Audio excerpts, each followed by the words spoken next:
Meus queridos, a paz do Senhor. Eu sou o pastor Anderson Silva e você está na Academia de Pregadores, a maior escola de teologia online do Brasil. Estamos iniciando as nossas aulas de escola bíblica dominical nesse primeiro trimestre de 2019. Neste primeiro trimestre de 2019, nós temos uma novidade, um novo formato dos estúdios da Academia de Pregadores para que nós possamos ter aulas mais interativas, a fim de que possamos subsidiar você, que é o nosso professor de escola dominical. Se você ainda não é o nosso aluno na Academia de Pregadores, tendo em vista que as nossas aulas de escola dominical são aulas gratuitas, se você não é o nosso aluno na Academia de Pregadores, você pode se inscrever na Academia de Pregadores através do site www.academiadepregadores.com.br. A Academia de Pregadores tem diversos cursos que, com certeza, vai produzir em você um cristão melhor e mais aperfeiçoado a cada dia. Nós estaremos estudando neste primeiro trimestre de 2019 as lições bíblicas de escola dominical com o tema Batalha Espiritual, o povo de Deus e a guerra contra as potestades do mal. Esta revista, composta de 3 lições, está comentada pelo pastor Ezequias Soares e com toda certeza nós cresceremos, aprenderemos e teremos uma oportunidade de entender o que é a batalha espiritual. Eu sei que no meio pentecostal é um assunto que nós tratamos pouco. Falar de batalha espiritual, principalmente voltado para uma espiritualidade tão mística como a que nós vivemos hoje no nosso país, é realmente algo que traz muitas vezes confusão para muitas pessoas. Mas eu tenho certeza que durante este trimestre você aprenderá, terá um grande crescimento a partir das lições propostas pelo nosso comentarista. E eu tenho certeza que aqui na Academia de Pregadores as suas dúvidas serão dirimidas e você vai junto conosco caminhar durante essas 3 lições para a glória do nome do Senhor Jesus. Nós vamos então para a nossa primeira lição deste primeiro trimestre de 2019. A nossa primeira lição deste primeiro trimestre tem como o título da lição a batalha espiritual. A realidade não pode ser subestimada. Como eu disse, nós teremos mais interação nessas nossas aulas a partir deste novo formato do estúdio da Academia de Pregadores. Então nós vamos tratar sobre batalha espiritual. A realidade não pode ser subestimada. O texto áureo da nossa lição está em Mateus capítulo 26 e o versículo 41, que nos diz o seguinte: vigiai e orai, para que não entreis em tentação. Na verdade, o espírito está pronto, mas a carne é fraca. A verdade prática nos diz que a batalha espiritual é uma realidade bíblica que consiste na luta contínua da igreja contra o reino das trevas. A própria verdade prática já vai nos dar uma indicação daquilo que a nossa lição vai propor. A batalha espiritual é uma realidade. O mundo espiritual das trevas é muito mais ativo do que nós pensamos. Nós temos certeza que o mundo espiritual movimentado pelo reino de Deus é também ativo. E nós vamos perceber que a batalha espiritual consiste, então, numa guerra contra este reino das trevas, e é uma realidade bíblica contínua para a igreja dos nossos dias. O ponto central da lição vai nos dizer o seguinte: a batalha espiritual consiste na luta contínua da igreja contra o reino das trevas. Estamos em uma batalha contínua. Queira ou não, estamos em uma batalha contínua. Porém, nós vamos aprender que a igreja sempre vencerá. A igreja sempre será vencedora, porque Cristo tem poder sobre todo o reino das trevas. Os objetivos da nossa lição. O objetivo geral, expor a realidade bíblica da batalha espiritual, identificando as crenças errôneas de uma pseudo-batalha espiritual. Nós sabemos que, pelo menos desde a década de 60 para cá, nós temos um movimento que trabalha essas questões de batalha espiritual. E nós entendemos que muitas vezes essa batalha espiritual é trabalhada de forma equivocada, cheia de misticismo, cheia de problemas e dificuldades, que ao invés de resolver os problemas das pessoas, causam um problema ainda muito maior. Os objetivos específicos da nossa primeira lição o primeiro objetivo, que está ligado ao primeiro ponto da nossa lição, apresentar o conceito da batalha espiritual, ressaltando sua realidade bíblica e as suas distorções. Segundo, pontuar as principais crenças da pseudo-batalha espiritual. E terceiro, descobrir por meio da análise bíblica as crenças da pseudo-batalha espiritual. Vamos à leitura bíblica em classe, que está na primeira epístola de Pedro, capítulo 5, do versículo 5 ao versículo 9. O texto bíblico nos diz o seguinte: semelhantemente, vós jovens, sede sujeitos aos anciãos, e sede todos sujeitos uns aos outros, e revesti-vos de humildade, porque Deus resiste aos soberbos, mas dá graça aos humildes.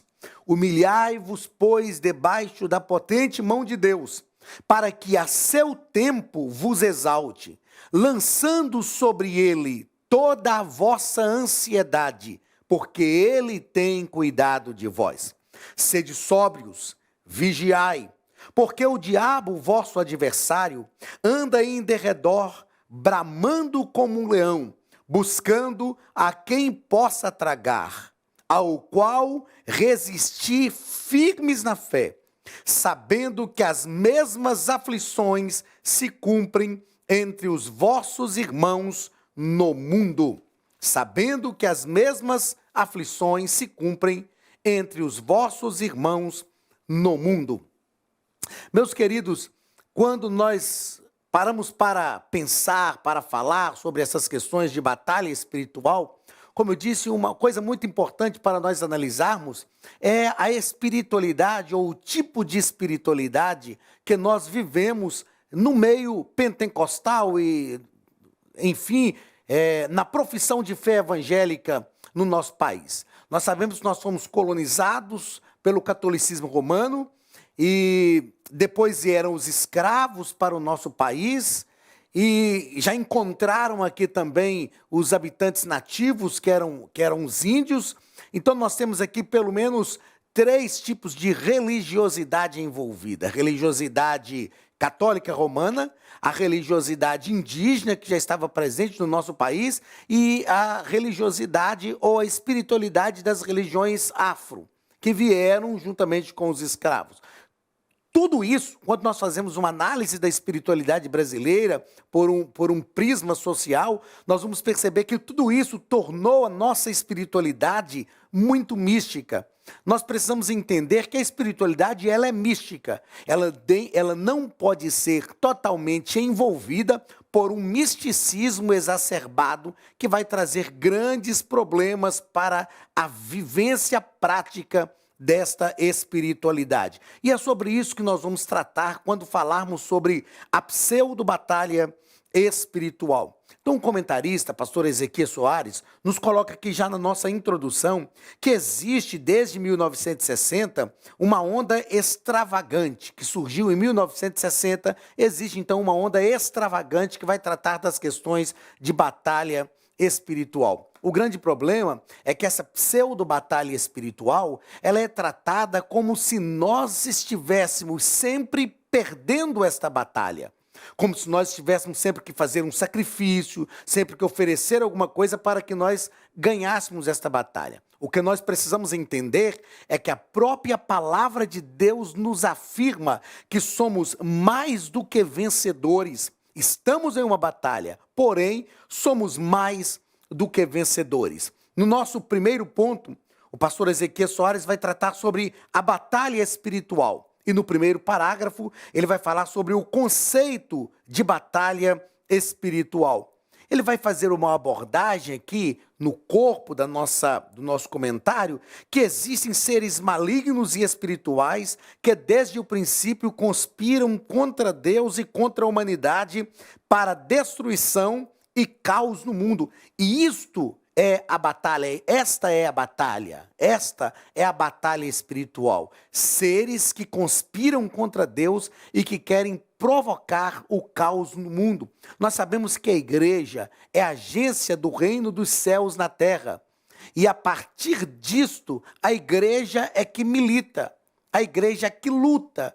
Paulo, ao escrever aquilo que eu chamo como uma carta que ensina, que disciplina a igreja desde a sua infância, desde a sua meninice, ou desde que ela é criança, até desenvolver-se como uma igreja adulta, para mim é a carta de Paulo aos Efésios, que Paulo pega uma igreja como se fosse um bebezinho espiritual e vai ensinar essa igreja a crescer, evoluir. E nesse ensino, Paulo vai finalizar a carta aos Efésios no capítulo 6, dizendo que nós estamos em uma batalha. E esta batalha é a batalha espiritual enfrentada pela igreja. No próprio corpo do comentário da nossa lição, e eu gostaria de deixar isso bem destacado, o pastor Ezequias Soares, ele vai nos apresentar 3 armas da igreja e de todo cristão nesta batalha espiritual. E eu quero fazer questão de destacar isso aqui de forma bem clara. Ele vai nos mostrar que o cristão, ele tem 3 armas que ele vai usar para lutar nesta batalha espiritual. A primeira arma que o pastor Ezequias Soares nos apresenta, e está sendo projetada aqui no nosso monitor, ele diz o seguinte: os cristãos se opõem às forças malignas, primeiro, pela pregação da palavra de Deus, a pregação do evangelho. A pregação do evangelho é a primeira arma que a igreja tem nesta batalha espiritual. Por que a pregação do evangelho é a primeira arma da igreja nesta batalha espiritual? Porque o evangelho, como disse Paulo na carta aos Romanos, no capítulo 1, versículo 16, o evangelho é poder de Deus. O evangelho liberta, o evangelho transforma, o evangelho impede as forças do mal. Uma vez que o evangelho chega na nossa vida, uma vez que o evangelho é uma realidade na nossa vida, ele realmente muda tudo aquilo que precisa ser mudado. Outra arma da igreja nesta batalha espiritual, e que o pastor Ezequias Soares nos deixa claro aqui, é a oração.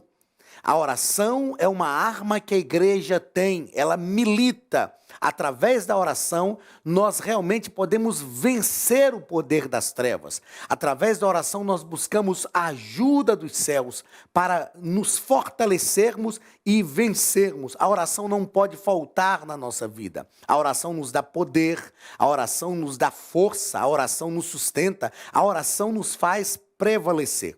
A terceira arma que o pastor Ezequias Soares deixa claro que a igreja tem em seu poder para lutar contra as forças do mal nesta batalha espiritual é o poder da palavra de Deus. Então perceba que o pastor Ezequias Soares vai nos colocar que, em primeiro lugar, nós vencemos através da pregação do evangelho, porque o evangelho liberta, o evangelho transforma, o evangelho muda a realidade das pessoas. Em segundo lugar, ele vai nos deixar claro que nós vencemos também através da oração.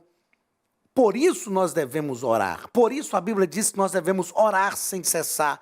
Por isso a Bíblia deixa claro a necessidade do crente orar. Jesus orou por diversas vezes durante o seu ministério terreno, enquanto esteve encarnado. E a terceira arma que a igreja tem à sua disposição nesta batalha espiritual é a pregação da palavra de Deus, o poder da palavra de Deus. Sem dúvida nenhuma, quando nós observamos essas 3 armas que estão disponíveis à igreja, essas 3 armas que estão disponíveis a todo crente, nós aprendemos que são armas que são potencializadas na nossa vida através da ação do Espírito Santo.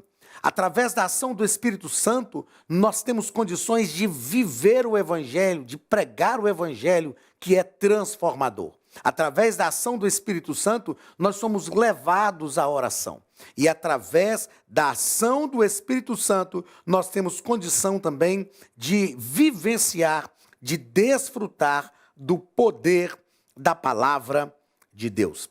Segundo parágrafo, ou segundo ponto da nossa lição, o pastor Ezequias Soares vai falar sobre uma realidade bíblica. Ele vai mostrar que a batalha espiritual é uma realidade bíblica.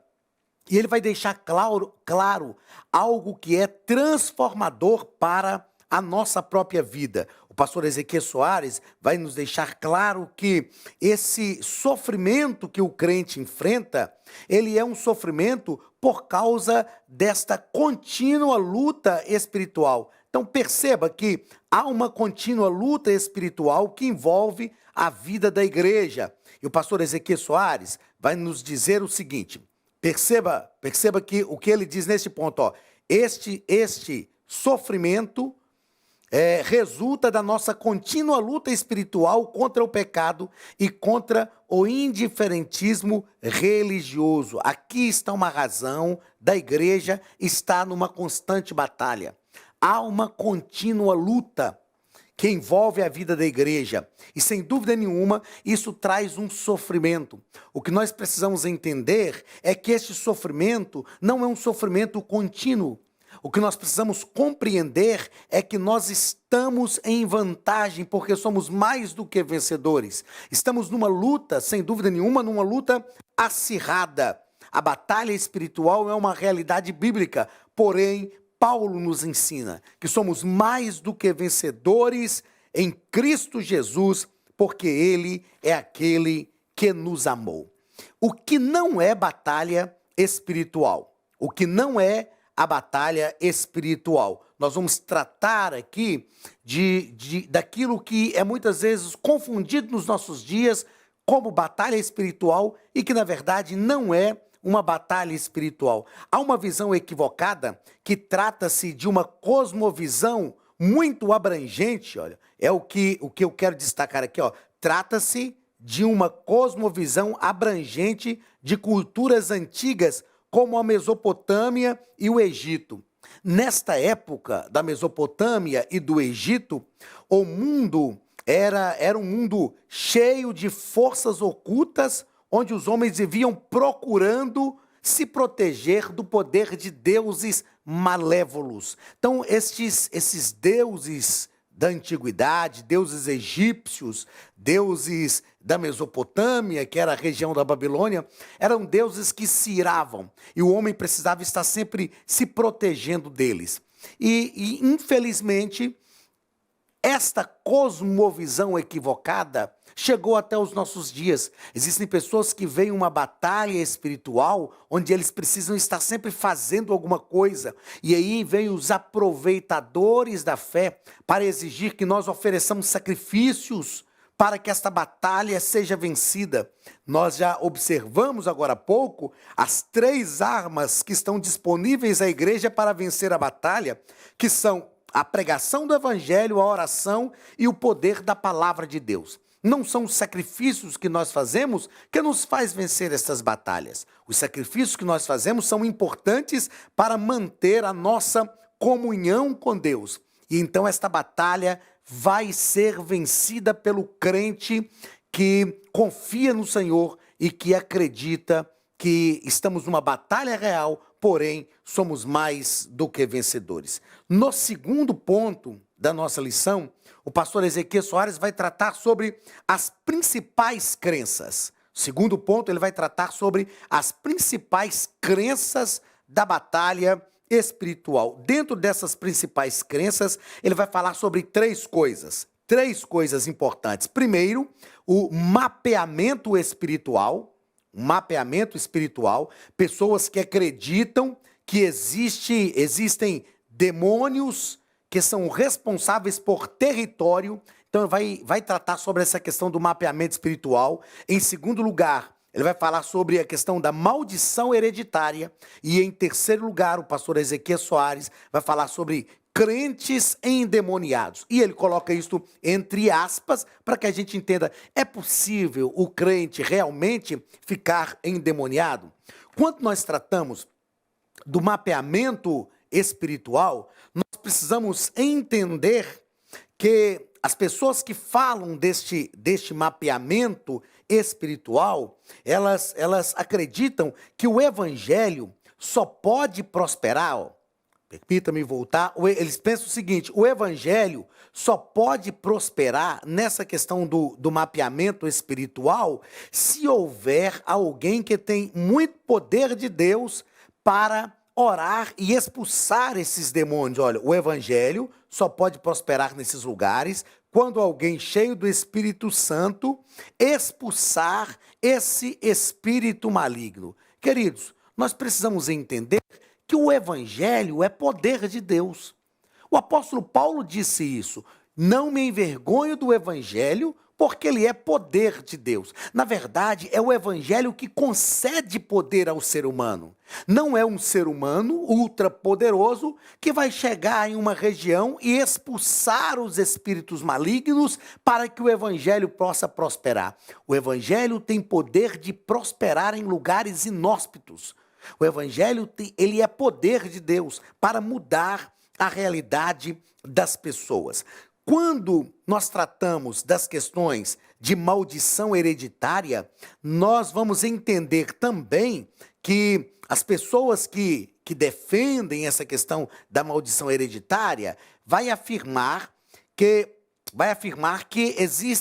que a pessoa que é afetada pela maldição hereditária, ela precisa realmente fazer alguma coisa. A pessoa afetada pela maldição hereditária deve, em primeiro lugar, descobrir em que geração seus ancestrais deram lugar ao diabo. Sem dúvida nenhuma, nós acreditamos sim que há uma legalidade que algumas pessoas podem dar à ação de Satanás na sua vida. Há uma legalidade. Porém, quando nós recebemos a Cristo, a palavra de Deus nos diz que aquele que está em Cristo, nova criatura é. As coisas velhas se passaram e eis que tudo se fez novo.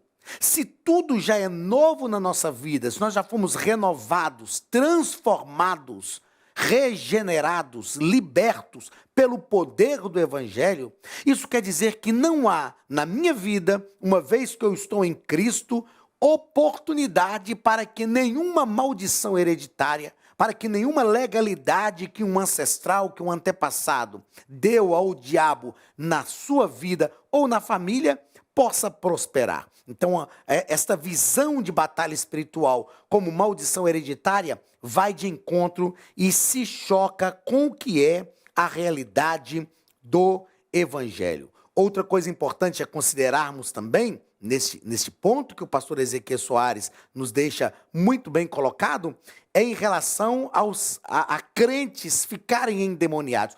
É possível crentes ficarem endemoniados? Aqueles que defendem isso afirmam que é possível, por quê? Porque afirmam que o Espírito Santo habita no espírito humano. Eles vão dizer que os crentes ensinam que o homem é um espírito que tem alma e habita num corpo. O homem não é um espírito. O homem é um ser completo, de carne e osso, um ser integral.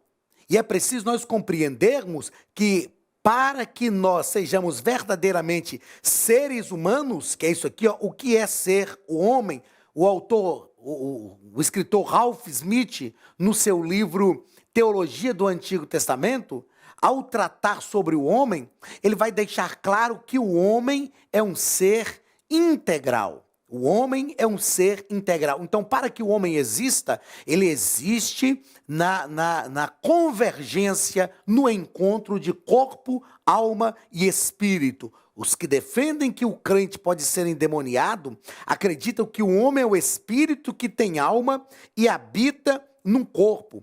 A partir disso, então, eles vão fazer uma afirmação muito perigosa, muito perigosa. Eles afirmam que o espírito humano, afirmam afirmam que o Espírito Santo habita no espírito humano no processo da salvação e que os espíritos imundos estão relegados à alma e ao corpo do cristão. Ou seja, o que esses estudiosos aqui, os pseudo-estudiosos, estão defendendo é que é possível o crente ficar endemoniado. Por quê? Porque embora o ser humano, o Espírito Santo, está habitando no espírito humano, embora o Espírito Santo esteja habitando no espírito humano, que é o que eles dizem aqui, ó, o Espírito Santo habita no espírito humano, no processo da salvação, os espíritos imundos, segundo eles, os espíritos imundos estão relegados à alma e ao corpo físico do cristão. E nós sabemos que isso é impossível, porque uma vez que somos dominados pelo Espírito Santo, uma vez que o Espírito Santo habita em nossa vida, não há espaço algum para que o diabo ou demônios possam fazer morada na nossa vida. Meus queridos, o que nós estamos aprendendo nesse segundo ponto é sobre as principais crenças da batalha espiritual. E nós vamos perceber que essas principais crenças são o mapeamento espiritual, ou seja, existem demônios territoriais. Outra afirmação dessas principais crenças da falsa ou da pseudo-batalha espiritual é a maldição hereditária. E outra afirmação é que crentes podem ficar endemoniados. Vamos à Bíblia, vamos à palavra de Deus. O que a Bíblia tem realmente para nos dizer? Então,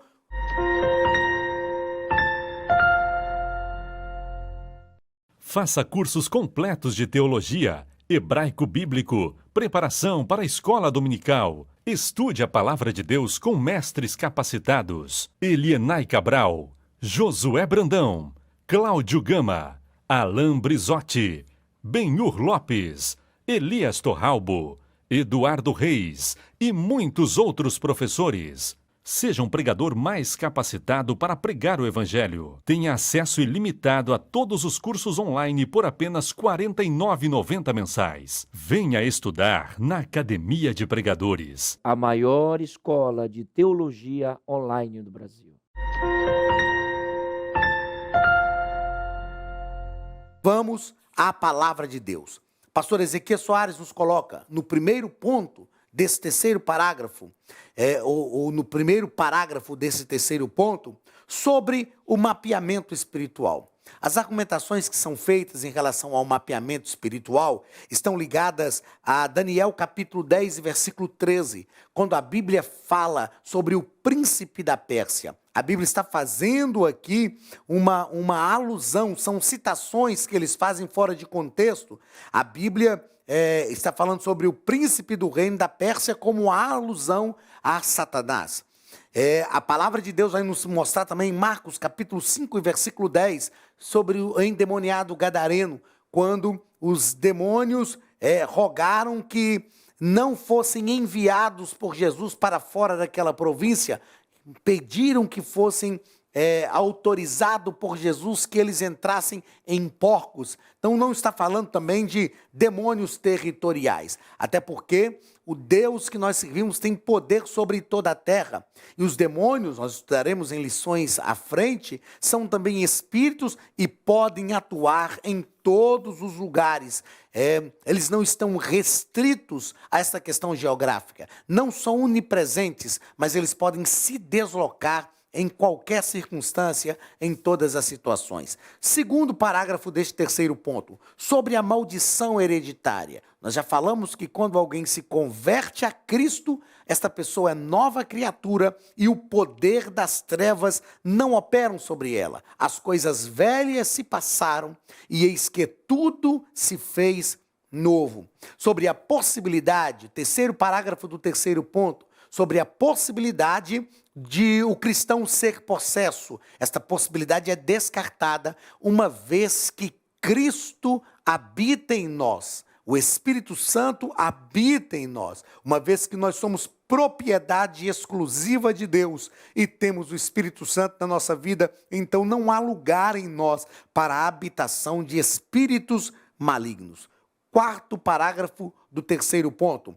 O homem segundo a Bíblia. O homem não é um espírito que habita em um corpo. Não, o homem não é o espírito que tem uma alma e habita em um corpo. Deus formou o homem do pó da terra, soprou nas suas narinas o fôlego de vida e ele se tornou alma vivente. Então o ser humano é um ser integral de corpo, alma e espírito.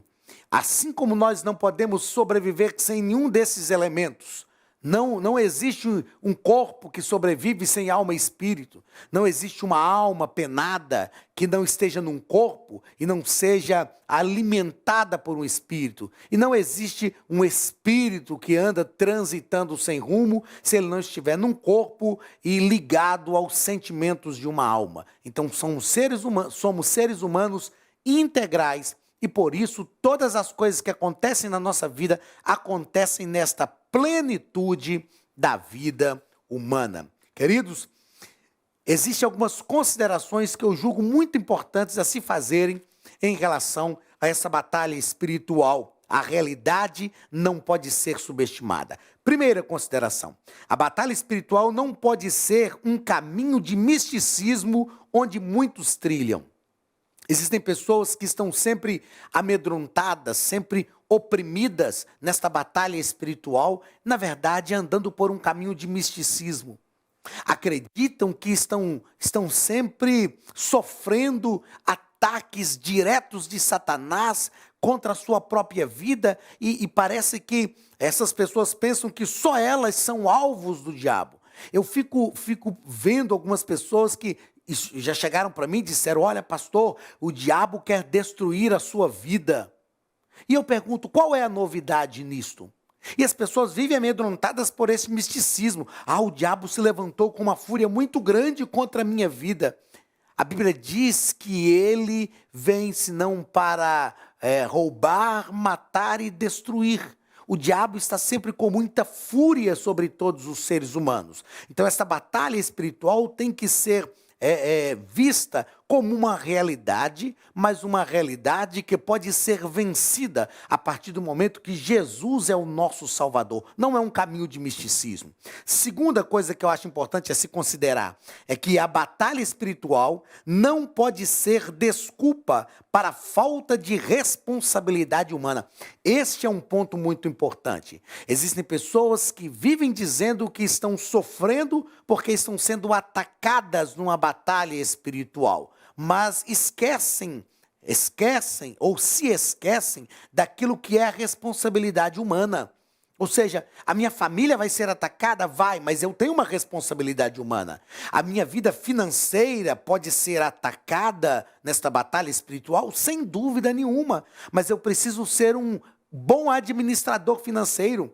A minha saúde pode ser atacada nessa batalha espiritual? Pode, mas eu preciso cuidar da minha alimentação, cuidar do meu corpo. Então nós não podemos excluir aquilo que é a responsabilidade humana. Terceira coisa a se considerar de muita relevância nesta batalha espiritual. A batalha espiritual não pode amedrontar o crente.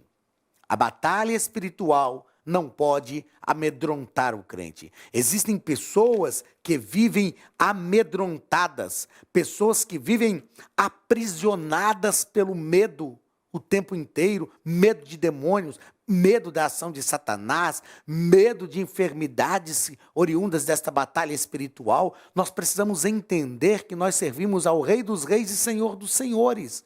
Precisamos compreender que, não obstante estarmos numa batalha e realmente sofrermos retaliações por causa desta batalha, nós estamos ao lado daquele que tudo pode vencer.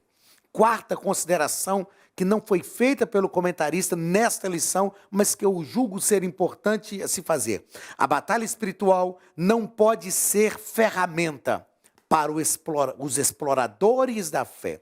O que nós temos visto acontecer é que existem muitos exploradores da fé que estão usando esta batalha espiritual como uma ferramenta muito hábil para que possa explorar a fé das pessoas. Ou seja, você faz um compromisso, você paga o preço e através de pagar o preço, que geralmente envolve questões financeiras, você vai estar vencendo batalhas espirituais. E nós sabemos que a batalha espiritual, ela já foi vencida por Jesus ao viver aqui, ao se entregar, ao ressuscitar e ser recebido no céu. Nós estamos numa batalha onde nós já sabemos quem são os vencedores e quem são aqueles que irão perder essa batalha. Basta-nos prevalecer, confiar no Senhor, sabendo que a batalha espiritual é uma realidade que não pode ser subestimada, mas é uma realidade que pode ser vencida.